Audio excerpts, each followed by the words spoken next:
बहुत फोग है आज, बादल बादल है। रोड भी इन्होंने बंद किया हुआ है ये वाला। अस्सलाम वालेकुम and good morning everyone, this is Bilal Azam and you are watching my channel being a traveller. और बैगों के साथ मैं सुबह सुबह निकल पड़ा हूँ सर्बिया के शहर। इस वक्त मैं बेलग्रेड के अंदर हूँ और काफ़ी लोग सर्बिया जब मैं लिखता हूँ तो लोग कंफ्यूज करते थे इसको साइबेरिया के साथ, जो कि उधर है रशिया के अंदर। तो ये वो जगह नहीं है, हम इस वक्त यूरोप के अंदर है। तो अर्ली मॉर्निंग में यहाँ से निकल रहा हूँ और आज का प्लान ये है कि बस पकड़नी है और बस पकड़ के हमने एक और मुल्क की तरफ जाना है जिसका नाम है बोस्निया। और काफ़ी दफ़ा हमने न्यूज़ वगैरह में तो बोस्निया के नाम वगैरह सुनते रहे हैं, लेकिन बहुत ज़्यादा डिटेल्स हमें पता नहीं है। तो आज मैं निकल रहा हूँ अर्ली मॉर्निंग सुबह। बहुत फोगी वेदर है, बादल बादल आए हुए हैं, तो हो सकता है रास्ते में भी कुछ हमें बारिश वगैरह मिले। तो बैग मैंने पैक कर लिए। सुबह सुबह हॉस्टल में सारे सोए हुए थे, अपने बैग शेक निकाल के पैक शेक किए, कॉफ़ी शॉफ़ी बनाई किचन के अंदर और निकल पड़ा हूँ अब मैं यहाँ से। हमारा जो सफ़र है वो बेलग्रेड से बोस्निया का वो है 8 घंटे का। तो आलमोस्ट सुबह 8 बजे बस चलनी है और इसने शाम 4 बजे वहाँ पहुँचना है। और 4 बजे आपको पता है कि सनसेट हो जाता है, तो रात को ही पहुँचूँगा मैं वहाँ पर। बड़ी अंधेरा बड़ी जल्दी हो जाता है यार यहाँ पर। अब दूसरा सीन ये है कि हाँ, टिकट जो है वो यहाँ से बेलग्रेड से सर्बिया से बोस्निया का जो मुझे टिकट मिला है सराजीवो का। इनका जो मेन सिटी है उसका नाम है सराजीवो, तो वहीं पे मैं जा रहा हूँ। सराजीवो कहते हैं, सराजीवो भी कहते हैं। तो बस का टिकट आलमोस्ट मुझे मिला है पाकिस्तानी 6000 रुपीज़ का। आप दूसरे लफ्ज़ों में लगा लें कोई अराउंड 25 यूरो या $25 के करीब मिला।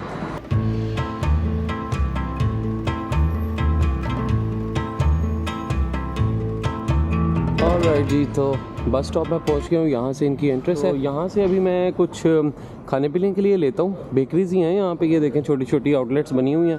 और फ़ायदा ये है कि आपने जैसे ही यहाँ से छोड़ना है तो करेंसी एक्सचेंज भी यहाँ पे आउटलेट बनी हुई है।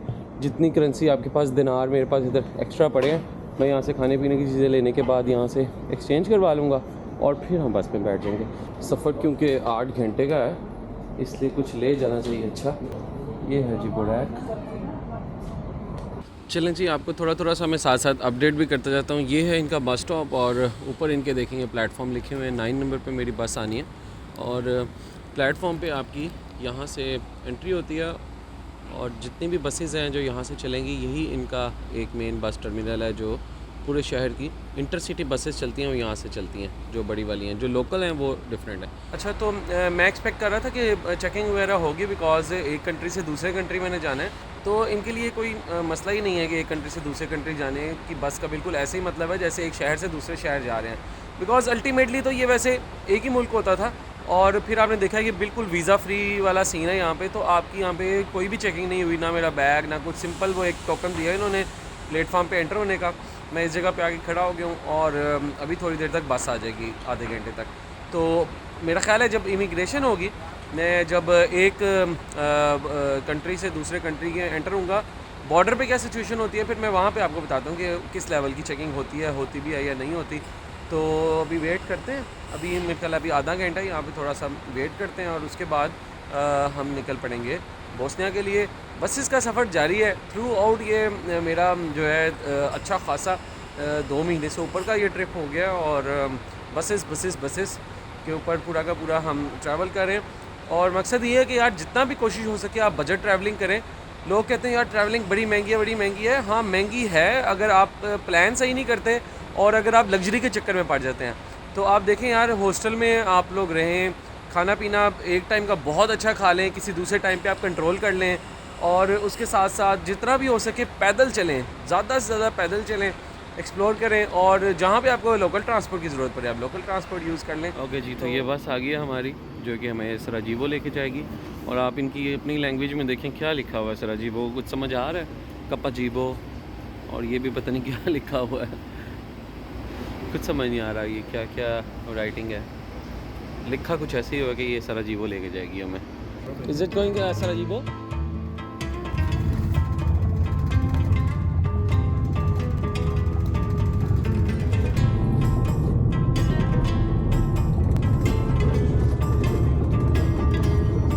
रास्ते में बादल ज़रूर हैं लेकिन ग्रीनरी बहुत ज़्यादा खेत भी हैं, माउंटेन्स तो खैर नहीं मुझे फ़िलहाल नज़र आ रहे, लेकिन ट्रीज़ और फील्ड्स बहुत ज़्यादा हैं। ऑलराइट जी, ऑलमोस्ट 10:30 बजे हम लोग पहुंच गए हैं बॉर्डर के पास। तो बॉर्डर के पास हम लोग पहुंच गए हैं, सर्बिया वाला एरिया हो गया ऑलमोस्ट ख़त्म।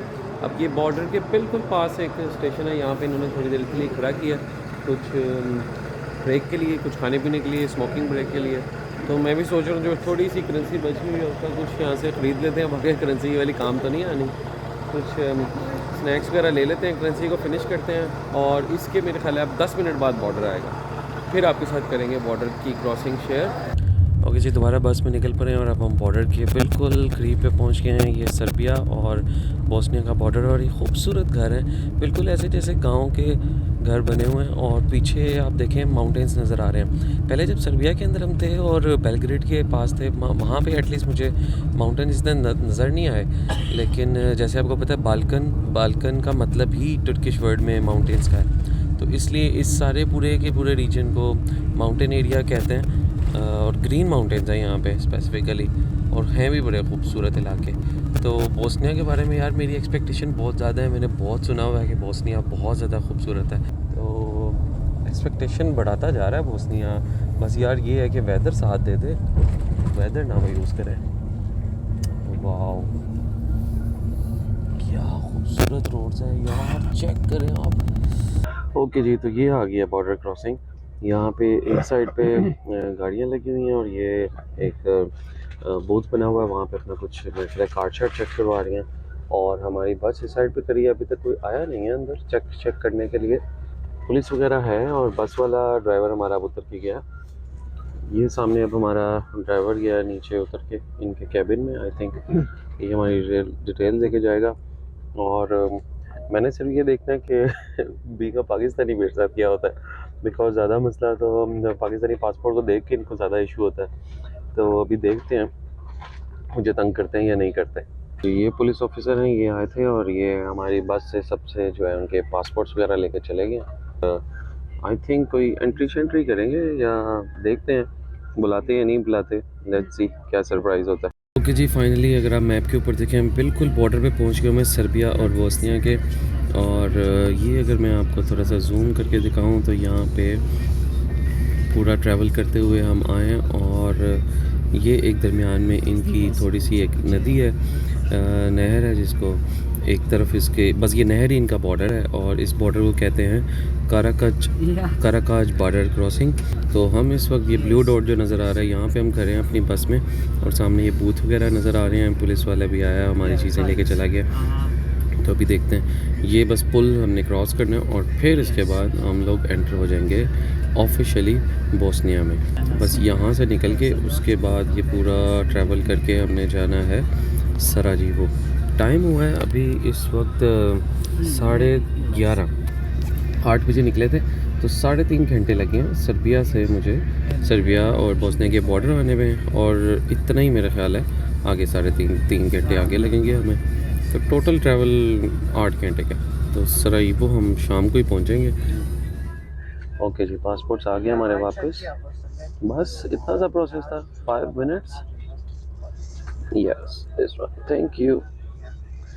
लें जी, पासपोर्ट हमें वापस मिल गया, बस इन्होंने एंट्री किया और एंट्री के बाद मिल गया पासपोर्ट। तो ये है जनाब वो नदी, ये है बॉर्डर सर्बिया और बोस्निया का। आप चेक करें, ये पीछे था सर्बिया और इस तरफ है अब ये सारा बोस्निया। क्या खूबसूरती है यार, वाह, खूबसूरत बहुत लग रहा है बोस्निया, लेकिन सीन यही बैड होना है कि एक तो शाम को पहुंचना है। चलो ठीक है कि रास्ता में थोड़ा थोड़ा नज़र आता जाएगा, लेकिन बादलों की वजह से ना वो काफ़ी खूबसूरती थोड़ी सी कम हो जाती है। और आपस की बात यह है कि नॉर्मली अगर आप देखें तो मैं ट्रैवल टर्की वगैरह में हम रात का ट्रैवल करते थे, उससे आपकी एक होटल की नाइट भी बच जाती है और आपको पता भी नहीं लगता, आप सो के गुजरता है आपका जब 8 घंटे का ट्रैवल होता है। लेकिन ये वाला ट्रैवल मैंने स्पेशली इसलिए किया है क्योंकि ये बाल्कन रीजन है, माउंटेन्स बड़े ज़बरदस्त थे और मुझे हर एक बॉर्डर को ज़रा एक्सपीरियंस करना था कि इधर होता क्या प्रोसेस में, तो दिन में किया जाए तो ज़्यादा बेहतर है। तो अब हम एंटर हो रहे हैं बोस्निया के अंदर, और एंटर होते ही मुझे सामने नज़र आ रही है अब ये इनका टोल प्लाजा आ गया। तो वो सर्बिया का टोल प्लाजा था, अब ये हम बोस्निया के टोल प्लाजा में आ गए। तो आई डोंट नो, यहाँ पे भी अब दोबारा हमारी एंट्री होगी शायद। वहाँ पे एग्ज़िट पे उन्होंने किया और यहाँ पे एंट्री पे। अच्छा, बोस्नियन साइड पे आपको खुद ही जाना पड़ता है।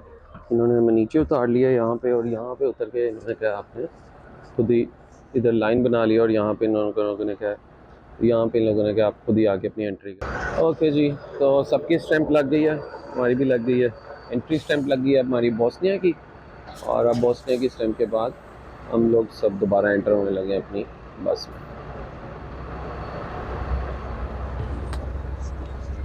टाइम वैसे सबसे ज़्यादा मेरे पासपोर्ट पे लगा, बाकी सबका तो उसने स्कैन किया। मेरे को 5 मिनट तक मेरे सारी डिटेल्स एक एक चीज़ उसने एंटर किया है बोस्निया वाले ने। और लेकिन ये कि क्वेश्चन कुछ भी नहीं पूछा, बस अपने सिस्टम से उनके काफ़ी चीज़ें लिखी हुई थी जो उसने एंटर करनी थी, बाकी सबका उसने कुछ नहीं चेक किया। तो मेरे पहले अमेरिकन वीज़े की चीज़ें उसने एंटर की हैं, फिर पासपोर्ट की चीज़ें की हैं, फिर इवन कनाडा वाले वीज़े की भी चीज़ें एंटर की हैं, लेकिन फिर स्टैंप वगैरह लगा के दे दिया एटलीस्ट। एवरीथिंग वाज स्मूथ, शुक्र है यार, कोई मसला नहीं है। कोई बॉर्डर क्रॉसिंग अच्छी भी हुई है हमारी नहीं, लेकिन ऐसे ही है यार, अमेरिका की भी अच्छी हुई थी और कनाडा की बॉर्डर एंट्री भी बहुत अच्छी हुई थी। वाह क्या मौसम है, क्या व्यूज़ है।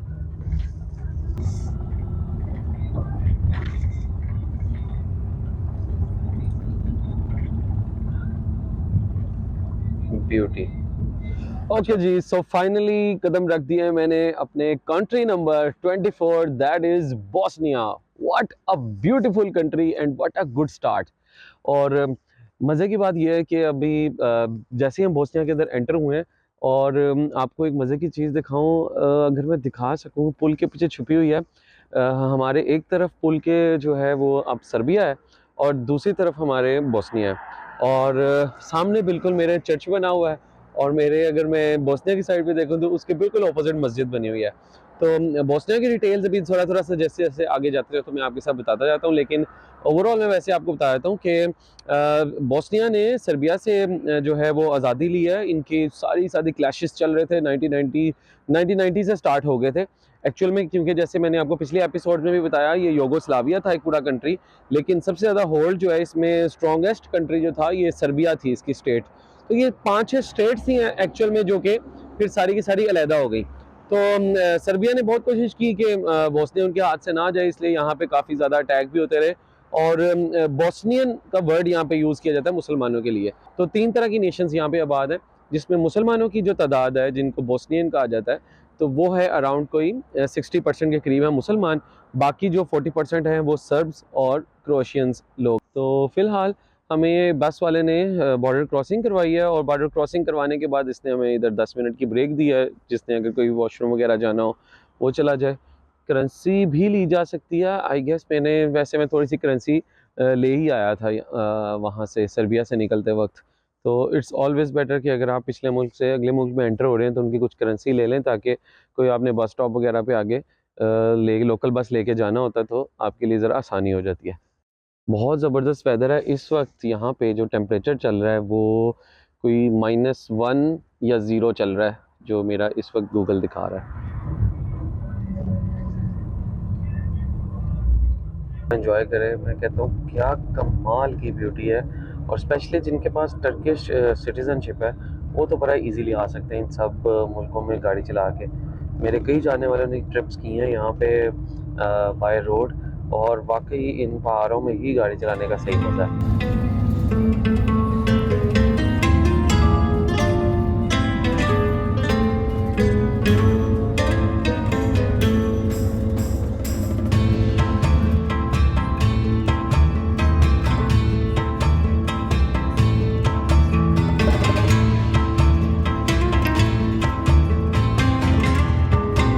लिटरली इस वक्त मुझे इतनी नींद आ रही थी, लेकिन मेरा सोने को बिल्कुल नहीं दिल कर रहा। और आप वो टॉप पे देखें, बर्फ़ भी पड़ रही है पहाड़ों के ऊपर वाली। ये टॉप जो है वो बिल्कुल वाइट हुई हुई है, और नीचे यहाँ पे चल रही है इस वक्त ख़ज़ां। क्या खूबसूरती है यार, आप कलर्स देखें। ग्रीन जब होता होगा उसका एक अलग मज़ा होता होगा, लेकिन इस वक्त जब मैं आया हूँ हर चीज़ येलो, ऑरेंज, ग्रीन, सारे कलर इस वक्त मिक्स हैं। हाँ, ये पत्ते ज़रूर झड़ गए हैं, लेकिन इनकी खूबसूरती इस वक्त नीचे ज़मीन पे पड़ी हुई नज़र आ रही है। तो बोस्निया इज़ इम्प्रेसिंग में यार, क्या कमाल की खूबसूरती है। और ये यूरोप का वो मुल्क है बेचारा जो इतना लाइमलाइट में है ही नहीं। कहाँ स्विट्ज़रलैंड पहुंचा हुआ है। ये देखें, ये मैं आपको ये जो ऊपर माउंटेन नज़र आ रहा है, इस पे इधर ऊपर टॉप पे बर्फ़ पड़ रही है।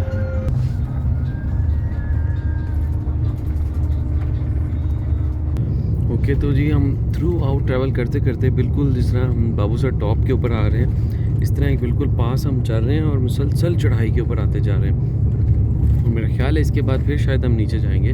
और अब इतना हम टॉप पे पहुंच गए हैं कि मुझे बर्फ़ नज़र आने लग गई है पहाड़ों की चोटी के ऊपर। काफ़ी जगहों के ऊपर थोड़ी थोड़ी सी ये वाइटिश देखें, सड़कों के साइड पे भी गिरी हुई है। और जहाँ कहीं पे भी आपको खुला एरिया नज़र आता है वहाँ पे भी आपको वाइट बर्फ़ गिरी हुई नज़र आती है। जी टॉप पे हम पहुँच गए हैं और अब खुले मैदान ग्रीन आना शुरू हो गए हैं।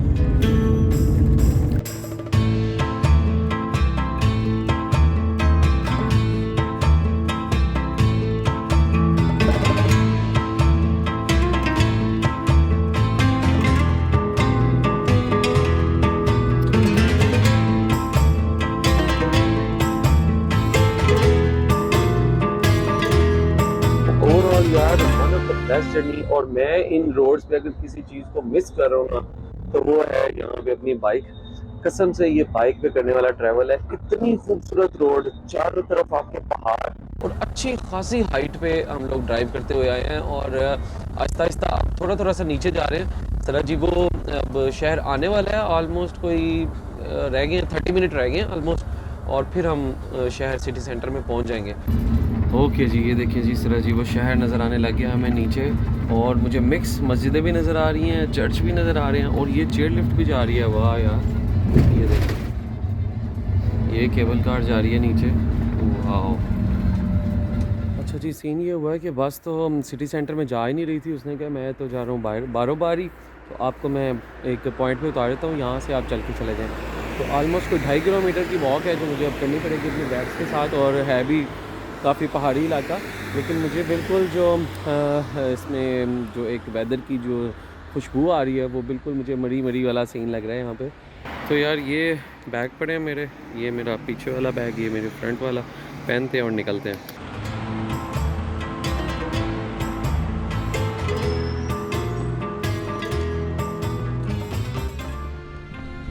ले जी टाइम आप देख लें 3:30 हुआ है और शाम हो गई है, बस मगरिब होने वाली है। तकरीबन 3:35 हुए हैं और 3:50 के करीब यहाँ पे मगरिब की अज़ान हो जाएगी। मुझे तो बहुत मज़ा आ रहा है यार वॉक करने का। गर्मी वैसे ही नहीं है और थ्रू आउट उतराई है। नीचे जा रहा हूँ मैं। अच्छी बिल्डिंग्स मुझे कुछ नज़र आ रही हैं। एक तो यूरोपियन स्टाइल की हैं छोटी छोटी, लेकिन ये एक मॉडर्न बिल्डिंग है बिल्कुल। बस अभी मज़ीद हम चलते हैं 1.5 किलोमीटर और पहुँचते अपने हॉस्टल। हमारे हॉस्टल का नाम है Zainab hostel. Look at the beauty. शाम हो रही है लेकिन शहर बहुत खूबसूरत है। और ये देखें नीचे सिटी सेंटर है, ऊपर ये माउंटेन पे पूरा शहर आबाद हुआ हुआ है, जिस तरह बिल्कुल जैसे हमारा कश्मीर आबाद हुआ होता है। और नीचे आपको यहाँ पे ये बहुत बड़ा एक प्लाज़ा नज़र आ रहा है जहाँ पे KFC भी है, मैकडोनल्ड भी है, काफ़ी कैफ़ेज़ बेकरीज नज़र आ रही हैं मुझे।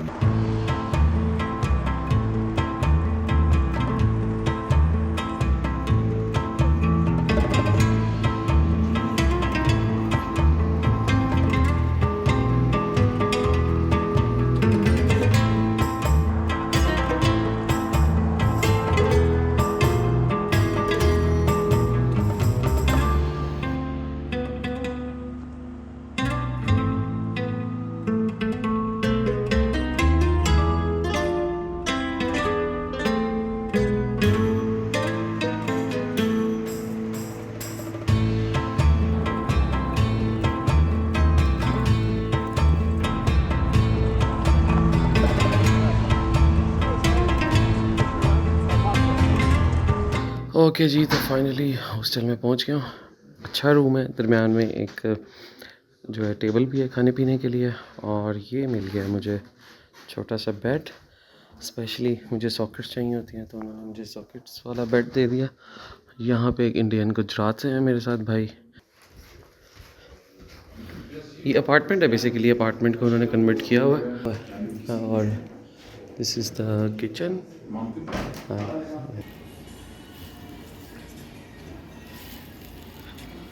ऑलराइट जी, सो फाइनली मैंने हॉस्टल में चेक इन कर लिया अब थोड़ा सा खाना पीने के लिए मैं आया हूँ इनकी एक वॉकिंग स्ट्रीट में, जो कि ओल्ड टाउन है इनका। तो यार बस मैं कुछ खाता हूँ, उसके बाद मिलूँगा आपसे अगले व्लॉग में। सुबह ज़रा हम अच्छी तरह इनका शहर घूमेंगे, वॉक करेंगे, गलियाँ यहाँ की घूमेंगे, स्पेशली यहाँ का देखेंगे हिस्ट्री क्या है। मैं अभी काफ़ी चीज़ें मैंने पढ़ी हैं, वो आपके साथ शेयर करूँगा नेक्स्ट व्लॉग में। सी यू इन नेक्स्ट व्लॉग। अभी हमारी बाल्कन सीरीज़ ये चल रही है, जितने भी बाल्कन कंट्रीज़ हैं बाय बस हम ये सारे कवर कर रहे हैं। तो मिलता हूँ आपसे फिर नेक्स्ट वीडियो में। देखते रहिएगा बीइंग अ ट्रैवलर।